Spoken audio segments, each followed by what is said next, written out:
Sir এখনই দাঁড়ান, আপনার নাম নিয়ে আমি ওর একটু বলি, তাহলে ও দেখেন কি ভয় পায়। স্যার দেখেন, উনি হচ্ছেন আমাদের এলাকার আলুর বড় একজন ব্যবসায়ী। ওনাকে দেখে তো সালাম দেওয়া উচিত। তুই সালাম দে। তাতে আমার কোনো কিছু যায়ই আসে না। আলু সবসময় নষ্ট হয়ে যায়। আমাদের তরকারিতে আলু রান্না হয়ই না বললেই হয়। আমরা তো খালি গরু মাংস খাই, বুঝলা? গরু মাংসতেও আলু দেই না মিয়া। ভাই, আমি ডিস্টার্ব করো না, আমি ঘুমাবো। তুই বললা আলুকে নিয়ে অপমান, আমাদের স্যারকে নিয়ে অপমান।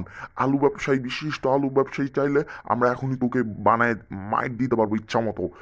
খালি আমাদের বস আদেশ করুক। কি ভাই? হ্যাঁ হ্যাঁ হ্যাঁ, আমি এখনই পাঠাই দিতেছি। স্যারের খালি ফোন দিব আর বলবো, মানে 500 লোকই তো পাঠাইতে হবে না, আর কোনো কিছু তো না। রাখি, এখনই পাঠাইতেছি। সিকিউরিটি গার্ড, আমার সিকিউরিটি গার্ড গুলো গেলা কই? ওদেরকে একটু ধরো তো। ওই, এই নে শালা। তোমরা আমার গায়ে হাত দিলা। আমারে তোমরা চিনো যে তোমরা আমার গায়ে হাত দিলা? হায় হায়, কি আমার কি ঘুষিটাই দিছে।